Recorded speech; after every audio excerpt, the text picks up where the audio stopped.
arca dewa itu ada 3 macam sikapnya.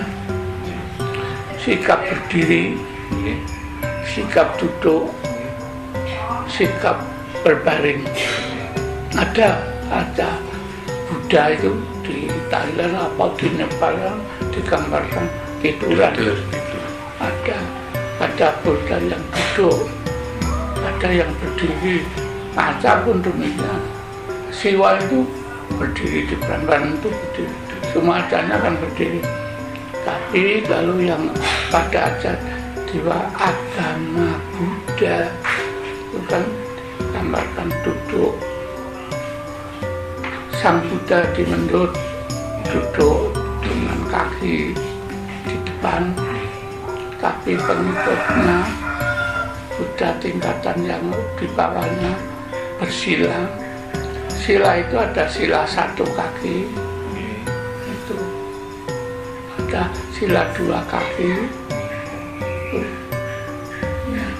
ada 2 kakinya selonjor di bawah. Itu namanya sendiri-sendiri. Ada Paryangkasana, ada Paryangkasana. Sana itu dari kata asana, duduk. Kalau duduk itu asana, kalau berdiri stanaka. Stand pada Inggris itu stand itu kan berdiri. Stand. Bahasa kuno Ya itu rumpun. Rumpun. Jangan kita pisahkan Inggris sendiri. Itu dulu rumpunnya 1 terus bersebar. Maka banyak kata yang mirip-mirip. Asalnya, akarnya gitu. Itu kan soalnya saya yang melihat di dalam arca Candi Plawasan Loh itu kan salah satunya kan itu kan silanya cuma iya, 1 gini kan. Itu ada, paling enggak ada itu separuh. Senggu sila mau 1 kaki. Ya itu sikap. Ya. Begitu juga sikap tangan. Kalau agama Buddha macam-macam.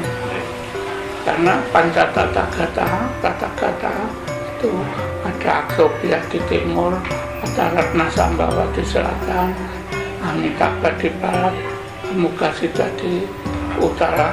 Itu dibedakan atas sikap.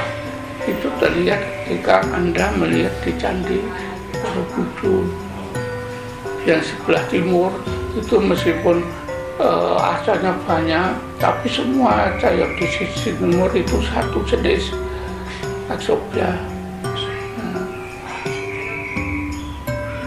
Terus yang selatan, sisi selatan itu sama saja Ratnasambhava seterusnya.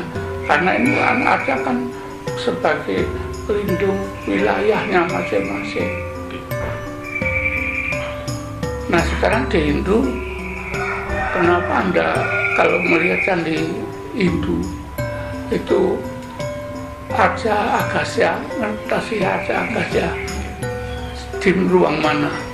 Agastya itu kalau nggak salah itu kalau di Sambisari itu posisinya di utara Pak.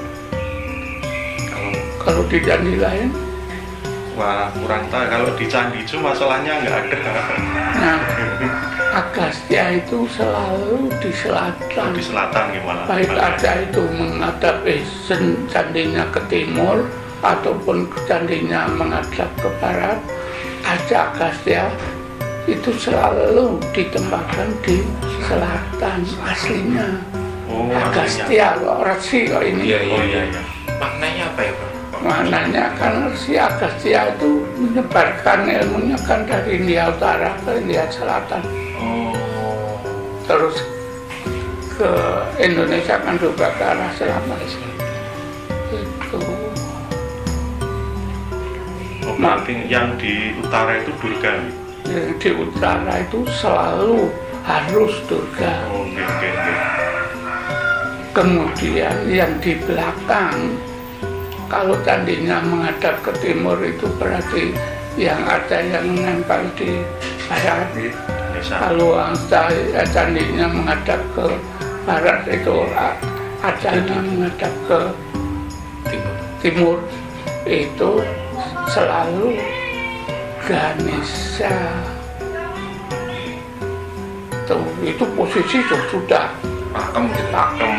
pakem saja, pakemnya pakem.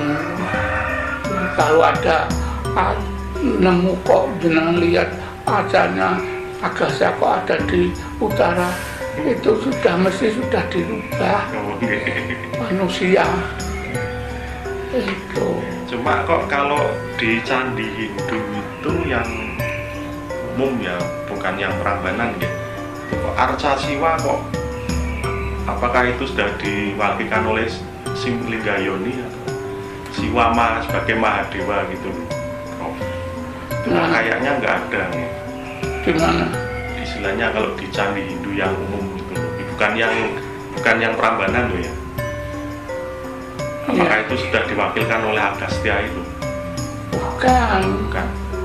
Arca Siwa itu di dalam candi selalu di bilik utama. Kalau Agastya itu bukan bilik utama, relong. Ya.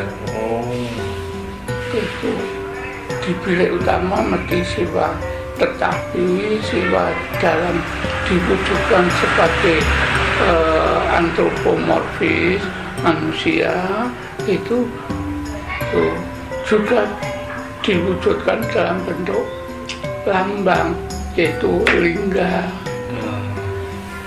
Lingga itu Siwa. Maka lingga itu kalau mengamati utuhnya lingga itu kan ada 3 bagian. Ya, bagian yang bawah itu segi 4, tengahnya segi 8, atasnya bulat. Itu mesti bawah itu Brahma, tengah Wisnu, yang puncak itu Siwa. Padahal itu Siwa kan tadi kan Siwa kan beremanasi pada itu. Gitu. Ini kan kalau membahas Linggayoni ini kan panjang sebenarnya. Soalnya saya pernah lihat itu kan, kalau Linggayoni yang umum di sini kan itu kan ada seratnya di bawahnya, terus ada kura-kura, terus ada naga gitu kan. Saya pernah melihat itu di Magelang, itu di situs apa itu. Biasanya kan kalau umum itu naganya itu kan berbentuk ular kayak kobra apa gitu.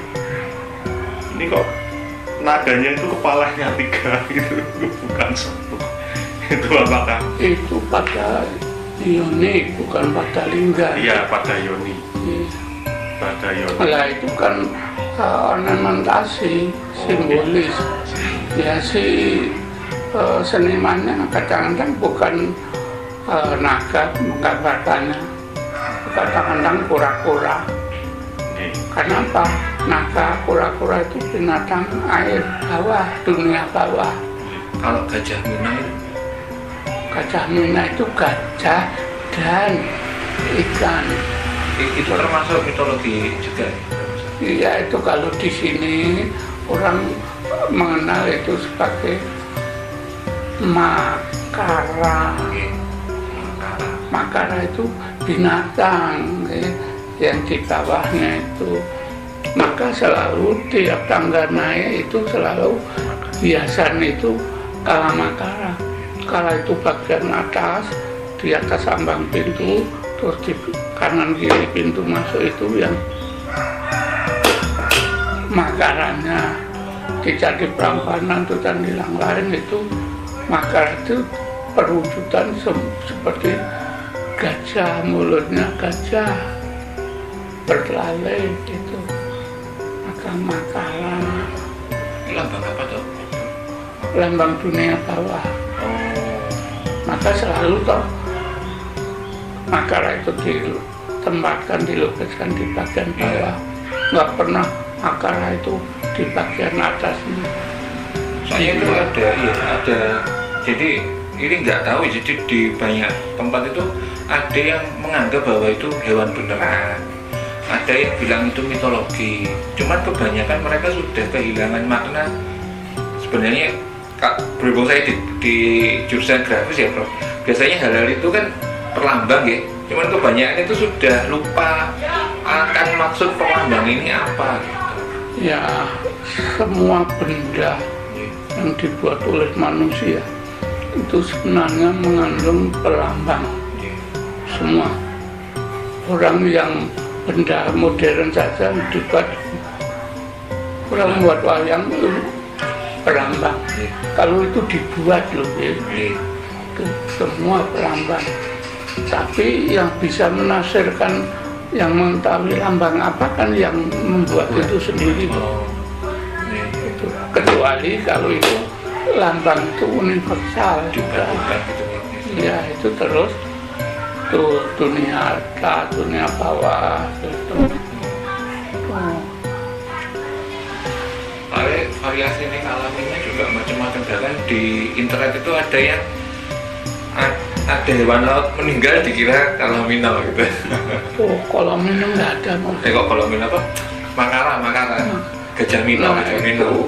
Ada munculnya di dalam aliran tantris. Dalam tantris itu memuja 5 hal, ya, 5 perbuatan.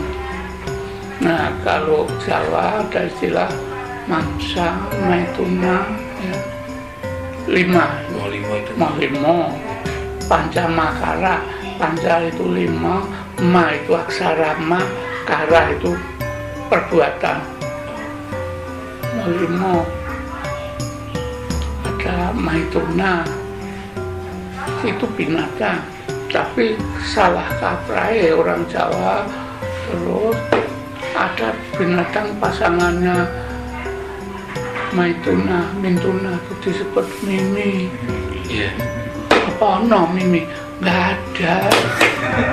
Untuk salah kaprah orang pengacara mantan antut rukut runtut kaya Mimi lah Mintuna. Seolah-olah Mimi itu binatang putri, betina.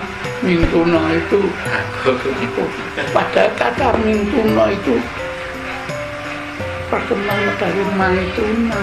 Maituna itu bukan binatang. Maituna itu perbuatan seksual. Itu. Itu contoh lagi salah kaprah gitu. Mimi lan Mintuna kono oh iki Mintuna iki sijine Mimi gitu. Soalnya memang itu, maksudnya ya karena ada gradasi bahasa gitu, terus bahasa dulu sama sekarang itu juga. Iya, bukan beda. Bukan degradasi, tapi kan pengetahuan manusia itu kan turun-temurun kan tidak sama. Iya. Kita sekarang saja ada yang ahli ilmu bahasa, ada yang ilmu hitungan. Manusia kan nggak mungkin menguasai semuanya. Itu maka nitip aja ini sekaligus. Kalau ada pengacara mantan Mimi dan Mintuna ya sudah diikuti aja. Yang penting di pikiran kita tidak ada binatang namanya Mimi. Itu. Saya dulu itu kecil juga bingung. Karena kan sudah mulai paham ya istilah-istilah yang itu. Tapi kan yang namanya bahasa itu kan perkembangannya bisa tulis, bisa lisan. Lah monggo pengetahuan yang zaman dulu itu lisan. Lisan itu apa sih diucap di sini mungkin lain tempat sudah. Pengingatan manusia itu terbatas. Pemahamannya juga terbatas. Itu.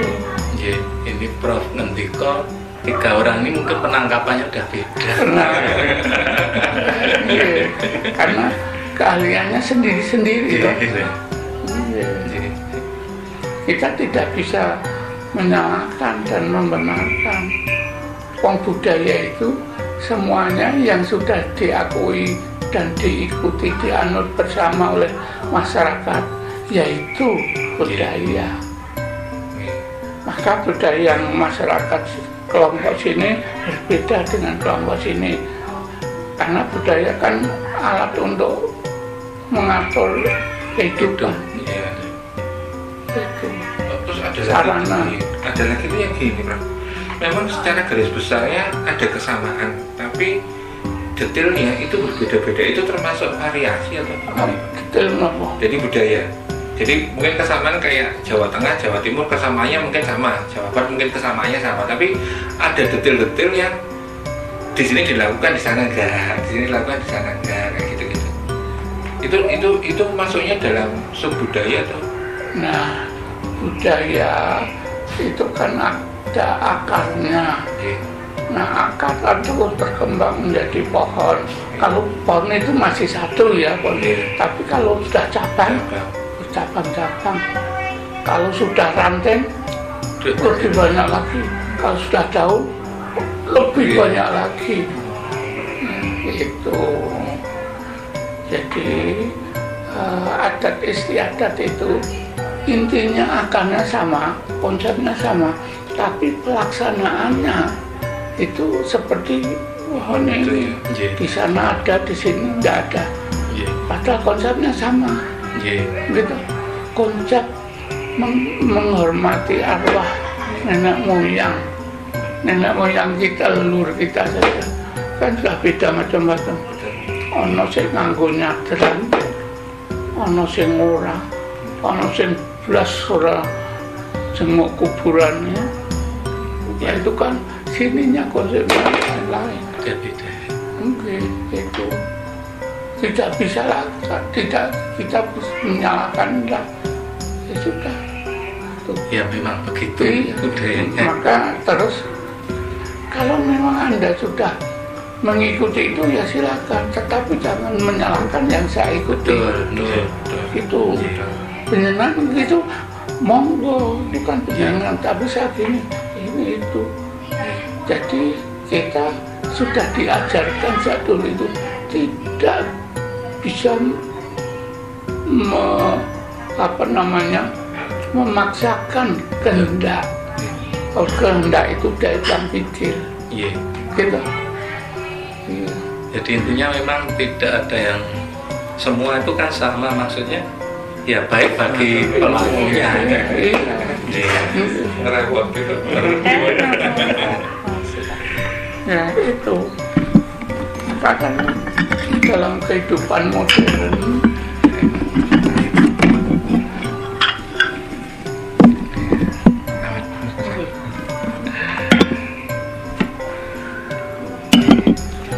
Iya, betul. mari disambil Iya. dalam kehidupan modern gitu. Manusia masing-masing mempunyai kebudayaan. Padahal manusia itu tidak mungkin hidup sendiri. Iya.